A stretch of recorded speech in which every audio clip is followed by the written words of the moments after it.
Mas eu creio que eu vou contar aqui o testemunho que correu tudo bem. Amém?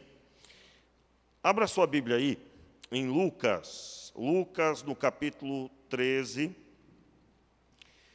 Capítulo 13, agora nós vamos ver a parábola do grão de mostarda e do fermento. Nós estamos observando as parábolas de Jesus no Evangelho de Lucas. Não sei se você percebeu, mas o ano passado nós ministramos o Evangelho de João todo, né? Foi o Evangelho todo, pregamos, foram, se eu não me engano, 77 ou 78 mensagens, que estão todas gravadas no nosso canal, o canal da igreja, no YouTube. E agora nós estamos ministrando sobre as parábolas de Lucas, e já estamos no capítulo 13. E eu quero ler com os irmãos o versículo 18 até o verso 21, que diz assim, conforme está escrito, Lucas capítulo 13, verso 18 ao 21. Diz assim a palavra de Deus. Então Jesus perguntou: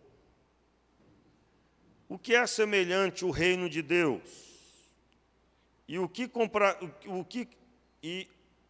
a que o compararei? É semelhante ao grão de mostarda que um homem plantou na sua horta. Cresceu e fez árvore, e em seus ramos se aninharam aves do céu. Perguntou mais: a que compararei o reino de Deus? É semelhante a um fermento que uma mulher misturou em 3 medidas de farinha, até que tudo fermentou. Vamos orar? Meu Pai, muito obrigado pela Tua palavra. Te pedimos que o Senhor ministre ao nosso coração, que o Senhor abra a nossa visão para vermos e que a Tua vontade seja sobre nós todos que estamos aqui e aqueles que estão acompanhando e que vão, Senhor, depois ouvir, ver esta mensagem e que receberão também da parte do Senhor. Assim, Pai, oramos no nome de Jesus. Amém e amém. Muito bem. O texto da palavra, Jesus é muito rápido aqui, né? Ele fala, um instante, ele fala do reino de Deus, ele visa explicar sobre o reino de Deus, e ele traz informações muito importantes para entendermos o reino. Ele faz 2 perguntas, as 2 iguais. A que compararei o reino de Deus? E aqui nós encontramos informações muito importantes para entendermos sobre o reino. Primeiro, eu quero trazer ao seu coração uma direção para você encontrar o porquê que você precisa saber desse assunto. O reino de Deus, ele foi conquistado com preço de sangue. A chave para que o reino se abrisse diante de cada um de nós foi conquistado com preço de sangue, e esse preço foi pago por Jesus Cristo na cruz do Calvário. O plano de Deus em Jesus era gerar a capacidade de cada um ter em seu coração a manifestação completa do reino do Senhor. O reino de Deus se manifesta em templos não feitos por mãos, que são as nossas vidas. E tudo que nós observamos na pessoa de Jesus era a manifestação do reino de Deus na vida de um homem. Jesus era 100% Deus e 100% homem. Mas ele, quando veio à terra, a ênfase maior que nós precisamos compreender é ele homem. E tudo que aconteceu nele, depois aconteceria em nossas vidas. Entenda, qual o valor desta parábola? Aqui é uma mensagem central. No começo, o reino de Deus não é visto. Nas duas perguntas e suas respostas, a mesma pergunta, aliás, é feita, mas as respostas são dadas com dois exemplos diferentes. No começo não é visto, mas em um futuro esse reino será visto pelos homens. Mas como é o reino de Deus? O reino de Deus, para entendermos claramente, nós precisamos olhar para os evangelhos. Os evangelhos revelam o reino de Deus. Eu quero aqui relembrar, desculpa. Abra sua Bíblia em Mateus.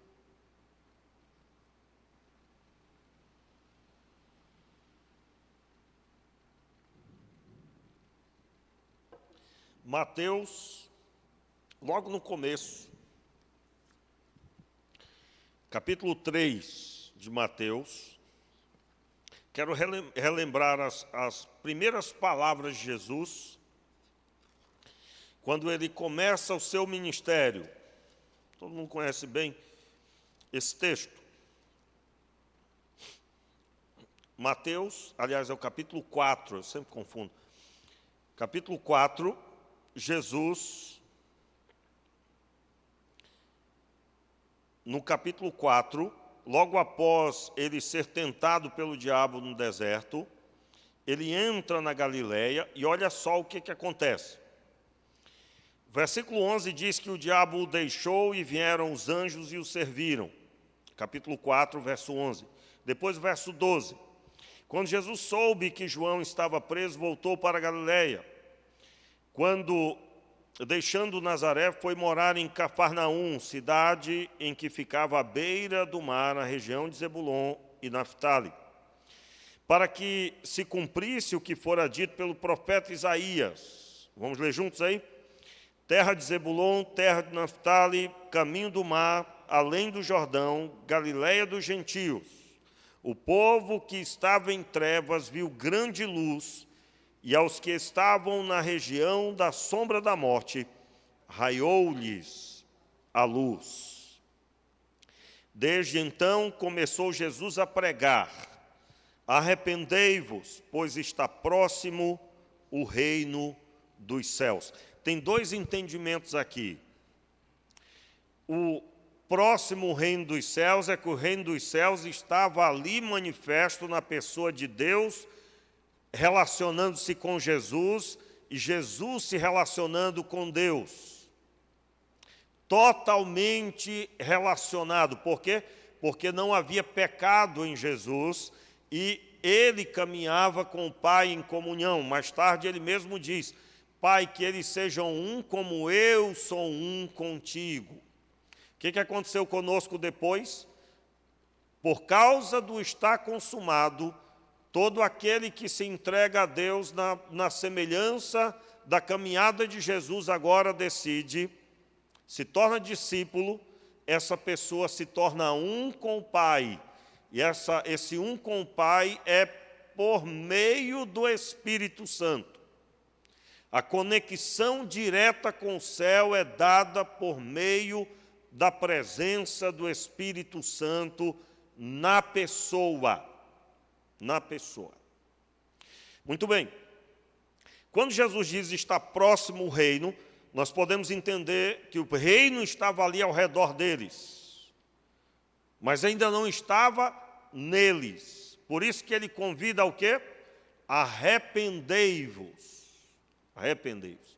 Não existe reino de Deus. Entenda, nós estamos estudando uma parábola que diz que o reino dos céus é semelhante a um homem que plantou uma semente de mostarda em sua horta. E ela se tornou uma árvore grande, o que o texto dá entendimento, que as aves dos céus se aninhavam nela. Que compararei o reino dos céus? O reino dos céus é semelhante a uma mulher que colocou o fermento em 3 partes de trigo e tudo fermentou e tudo cresceu, em outras palavras. Então, quando Jesus está dizendo aquilo, ele está dizendo que existe algo que começa pequeno e que não é visto, mas que depois toma corpo, toma forma, e assim é o reino de Deus. Por isso que nós não podemos acreditar em reino de Deus na vida de alguém que a vida não mudou. Se antes você era de uma forma e aí você continua sendo, não existe reino de Deus aí. Pode ter demorado 1 ano, 2, para você vencer suas mazelas, as suas crises serem curadas, mas elas têm que ter um fim. Você não pode ficar a vida toda se portando como um crente imaturo, como um crente que não sabe, como um crente que não entende. Né? Eu ainda me lembro quando eu cheguei aqui, há bons anos já, né? Pelos primeiros 5 anos, eu acho, eu me lembro, irmãos, de perguntas que eram sempre as mesmas, mas com o tempo eu notei que eram as mesmas pessoas. Ou seja, que perguntas são essas que durante tantos anos, aí eu estou dando um exemplo de uma forma geral, né, porque não é nada pessoal, eu estou falando sobre o ser humano. Não é diferente. Me lembro quando eu me reúno com os pastores, né, tenho feito algumas viagens com um grupo de pastores e a gente conversa, pelo menos, a última vez agora é eu e mais 3, né? Num carro e fomos muitas horas e fomos para um congresso juntos e então tivemos muita comunhão abençoada. E eu ouvia histórias, eu digo, meu Deus, mas é a mesma coisa, só mudou o lugar, né? Onde tem gente, meu amigo, é assim, onde tem gente. Então, não existe um lugar pior ou melhor, não existe um lugar com mais lutas ou menos lutas, mas existem pessoas, e na sua etapa da vida cristã, nós temos que ir transpassando essas etapas, vencendo as barreiras, transpassando ou pulando por elas, né, como alguém que corre numa competição para chegar até o final. Mas reino de Deus é algo que é manifesto dentro do coração da pessoa. E que ninguém está vendo, mas ele vai vir à tona. Por isso que nós estamos observando, o reino de Deus está próximo e ele convida ao arrependimento. Não existe reino sem arrependimento. O reino começa a existir quando há arrependimento. E o que é o arrependimento? Eu olho para os meus pecados e eu consigo entender que eu não posso caminhar mais em pecado. E então eu me arrependo. Isso é uma experiência promovida por Deus, irmãos. Isso é uma experiência promovida por Deus. E aí eu estou falando, eu posso aqui ter alguém dizer, pastor, eu entendi, eu me arrependo. Me arrependo. Meus irmãos, o arrependimento é algo que só Deus pode promover. Só o Senhor pode promover. Ninguém pode se arrepender se não for pelo Espírito Santo. Os irmãos lembram o texto de João, quando o Senhor explica que o Espírito Santo ele vem com o objetivo de levar o homem ao entendimento, a levar o homem à condição de convencê-lo do pecado, da justiça e do juízo. Do pecado, da justiça e do juízo. Então, o homem é conduzido pelo Espírito Santo. Eu tenho dado discipulado no decorrer do tempo e eu já dou, inclusive, discipulado para quem é novo na igreja, né? Atualmente eu estou fazendo isso com 3 pessoas que são novas na igreja. E no decorrer do tempo, dos anos, quantas vezes eu já ouvi, né, a pessoa dizer, pastor, como é que é o arrependimento? Como é que é a pessoa saber que ela é salva? E é claro, se essa pergunta foi feita, normalmente a pessoa não tem a convicção. Ela não tem, obrigado, agradeço. Ela não tem a convicção. E se ela não tem a convicção, provavelmente ela ainda não teve a experiência. Quem é salvo sabe que é salvo. Pode se levantar quem quer que seja dizendo que não, mas a pessoa sabe que é. Ela sabe que Cristo está nela, que o Espírito Santo se move nela, ela não tem dúvida disso. Então, Jesus começou a pregar e ele convidou ao arrependimento. Por quê? Porque o reino de Deus está próximo. E aí eu disse que aqui tem dois entendimentos. O reino de Deus próximo ali, em Jesus. Qual o objetivo de Jesus caminhando, irmãos? Deus estava manifestando diante dos homens o relacionamento dele com o Filho. Deus estava manifestando o projeto dele para toda pessoa. Quando Jesus orava ao Pai, Deus estava dizendo, assim vocês devem orar. Quando Jesus cuidava dos discípulos, ele estava dizendo, assim vocês devem também fazer. Ele mesmo ensinou aos discípulos, assim como eu vos amei, vocês devem amar uns aos outros. Então, o modelo é Jesus. Irmãos, você quer saber sobre o reino de Deus? Leia os evangelhos e peça para Deus, Senhor, revele ao meu coração, ilumina a minha vida por meio da Tua palavra. Eu quero entender o reino.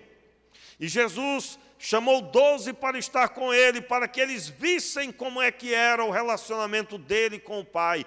Quando Jesus levou 3 dos discípulos para aquele monte, para a transfiguração, eles contemplaram que a voz de Deus ecoou dos céus, e a voz de Deus disse, esse é o meu Filho amado, em quem me alegro, a Ele ouvi.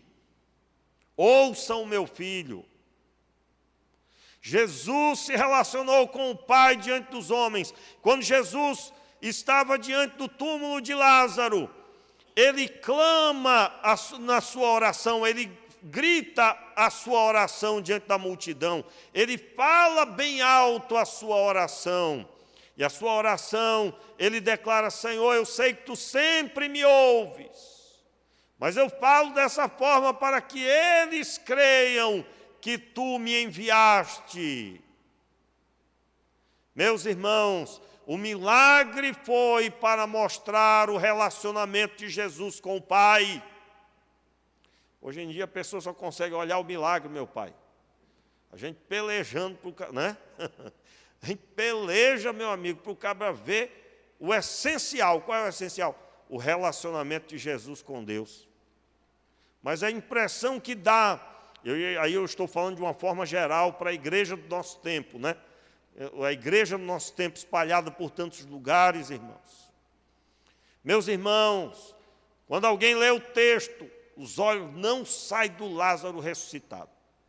Mas para mim, o que me impacta mesmo, isso de anos para cá, né, de alguns anos para cá, o que me deixa impactado genuinamente, é quando eu leio essa fala, eu sei que Tu sempre me ouves. Mas eu falo dessa forma para que eles creiam que Tu me enviaste.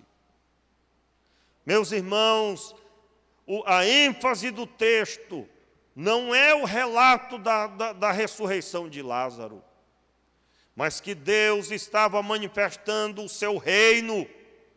O reino de Deus está no coração dos homens, e Deus manifestou isso ao vivo e a cores diante do povo de Israel, em especial os discípulos.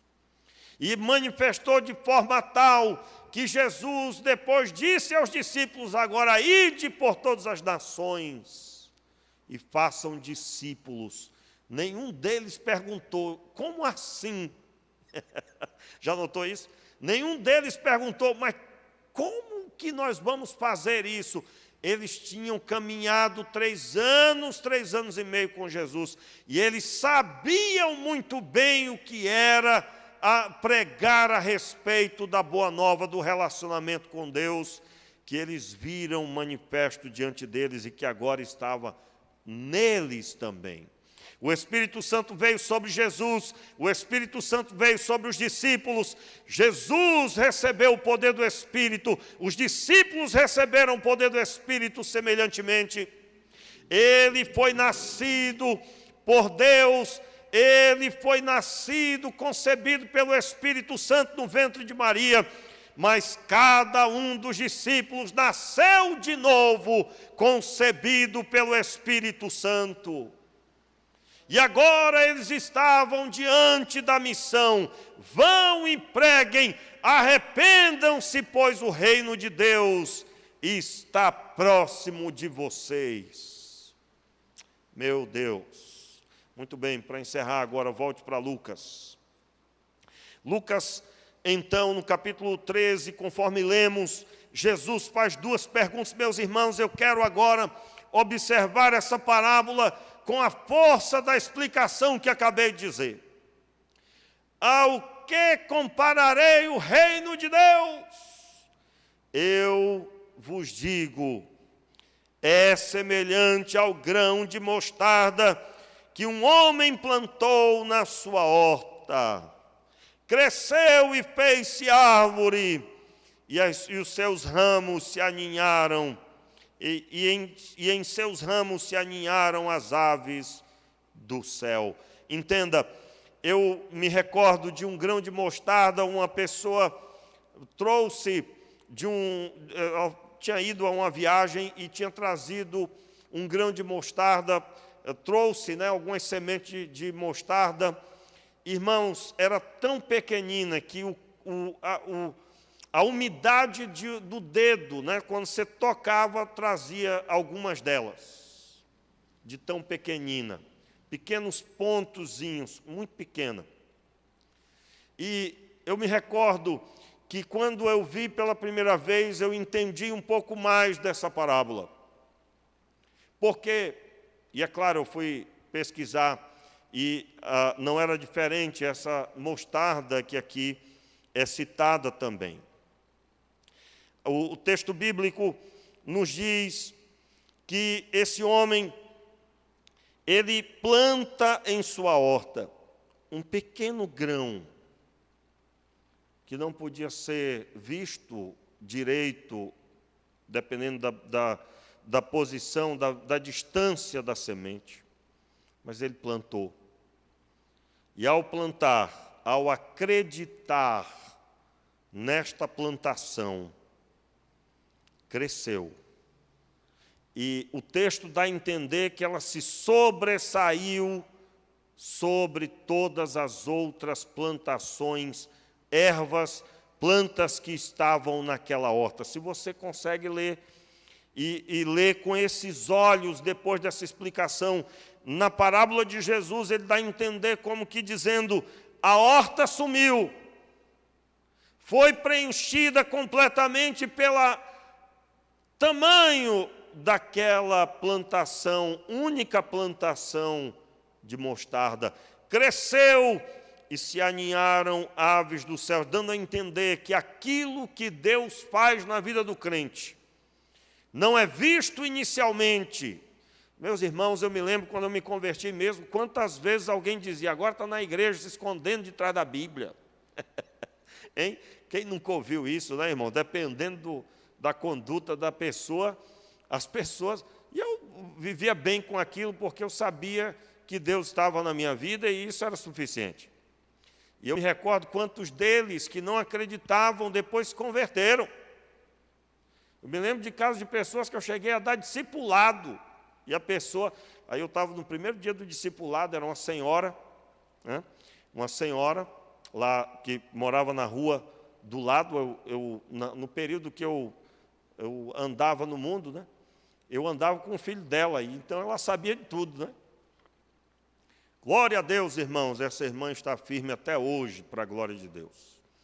E o pai foi ganho para Jesus, já passou para a glória, mas antes de morrer, entregou a vida a Cristo, e o filho dele é pastor, casado com uma amicíssima minha, que eu chamo de maninha, inclusive, dado a proximidade que tenho da família dela, dos pais dela, do irmão dela, inclusive. Já contei vários testemunhos aqui que envolvia essas pessoas.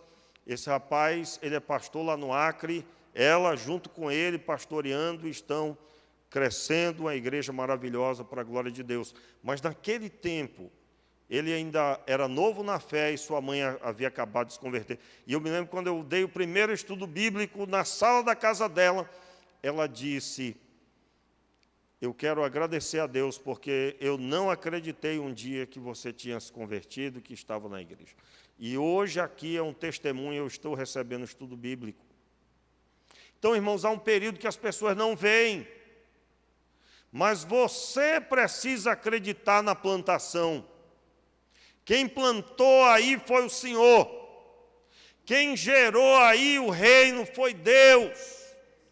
E aquilo que Deus faz visa crescer. Agora entenda, nós podemos aqui interpretar que é uma igreja crescendo, mas o reino de Deus, ele não se manifesta na coletividade como sendo algo em um número de pessoas, como a gente distribui algo para todos. Não, não. O reino de Deus, ele começa no coração. Tanto é que eu li aqui com vocês: arrependei-vos. Quem se arrepende? O pecador.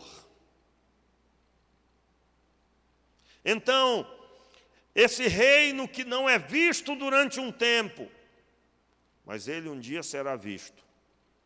E ele vai ter estrutura, e estrutura para aninhar-se nele aves dos céus. Meu irmão, hoje você talvez não consegue sustentar nem sua vida espiritual direito. Você está dando seus primeiros passos, você ainda não sabe como caminhar, mas isso é agora. Você deve entender que o reino de Deus é uma experiência, um acontecimento que vai conduzir você a uma estrutura. Hoje você não tem, amanhã você terá. Hoje você precisa de estudo bíblico, amanhã você vai dar estudo bíblico. Hoje você não sabe entender a Bíblia direito, amanhã você ensinará alguém, porque você terá crescido, o reino de Deus terá prosperado em sua vida. Eu encerro, irmãos, dizendo outro exemplo de Jesus, uma mulher que colocou em 3 medidas de farinha fermento, e ele depois cresceu. Eu me lembro que tinha uma tarefa do meu garoto da escola, né, fazer lá irmãos, era um negócio lá de um país aí, eu até esqueci o nome do país. E aí, né, eu gosto muito de cozinhar, principalmente de fazer coisas que eu nunca fiz. E aí, quem é que foi, né, destacado, né? Vanessa só fez lá algumas partes, mas a maior parte fui eu. Irmãos, o negócio tinha amêndoas, tinha um monte de coisa, e depois já tinha que fritar aquele negócio. Pai, quando eu vi aquilo, e eu, irmão, acordei 5 horas da manhã, porque 7 horas tinha que estar o menino já com tudo levando, né? Aliás, comecei a fazer na noite anterior. Aí sobrou uma parte, irmãos.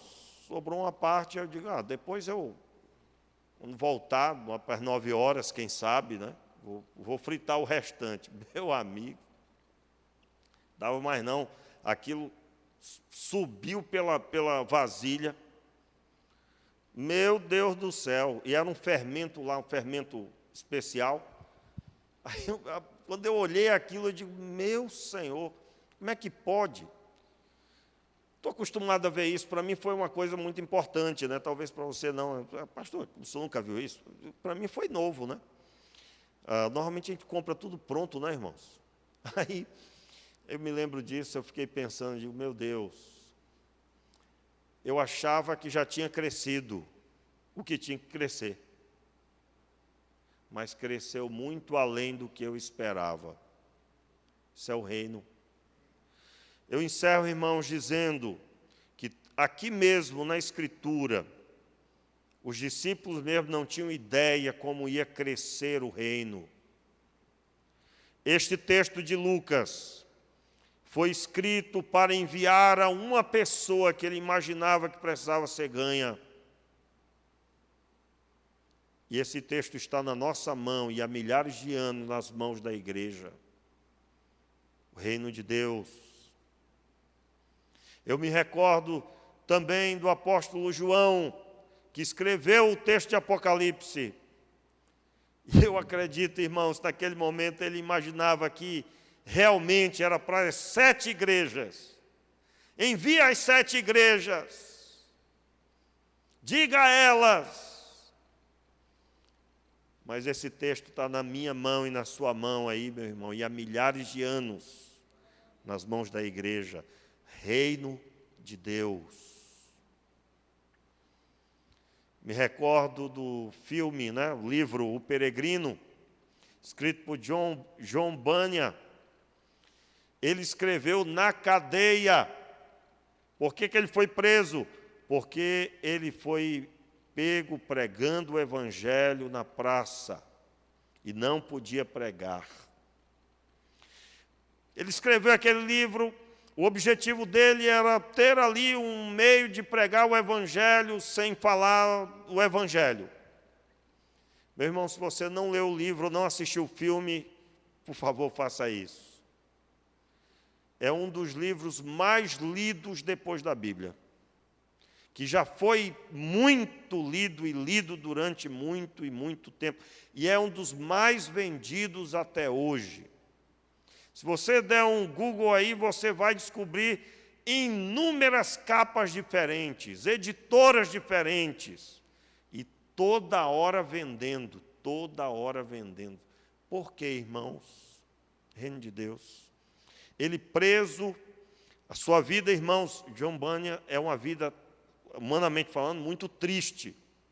Sofredor, pensa no sofredor, foi aquele homem.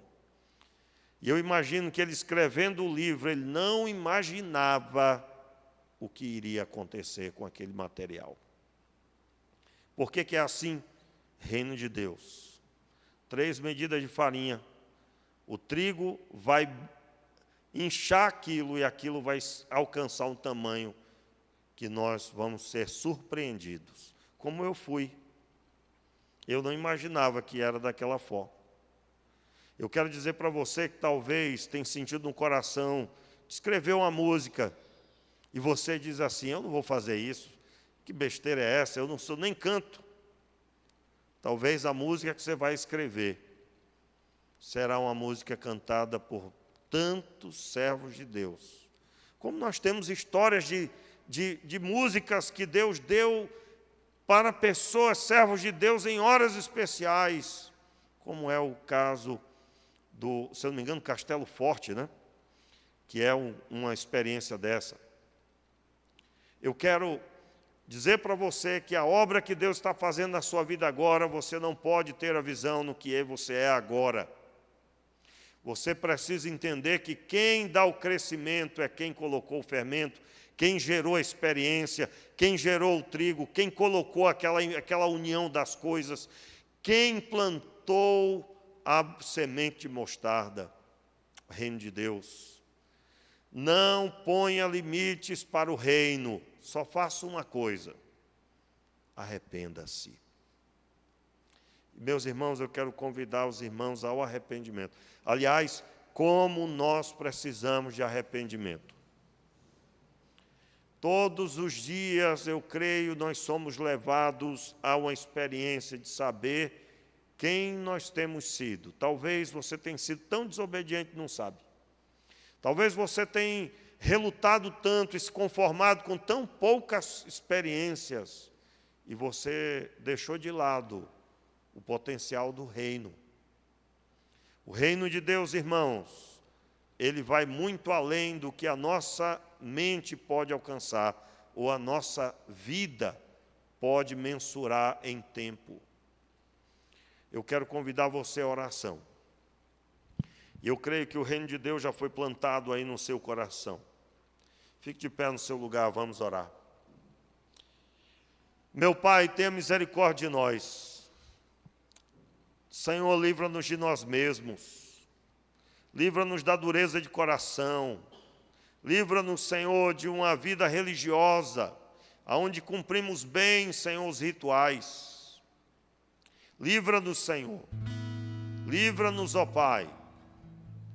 Livra-nos, Senhor, de pecarmos contra o Senhor e nos enveredarmos pelo caminho do pecado e vivermos uma vida medíocre cristã, uma hora caminhando contigo, outra hora vivendo a nossa própria vontade. Conduz, Senhor, as nossas vidas ao arrependimento, Pai. Meu Deus, fale ao nosso coração como temos agido em casa, como temos agido com os nossos. Tenha misericórdia. tenha misericórdia, Senhor. Pai, eu quero acrescentar esta oração, Senhor, a necessidade que nós temos de compreender, tudo isso foi pregado. Senhor, só o Senhor pode nos ministrar o coração. Só o Senhor, por mais que eu tenha pregado, Senhor, só o Senhor pode nos conduzir.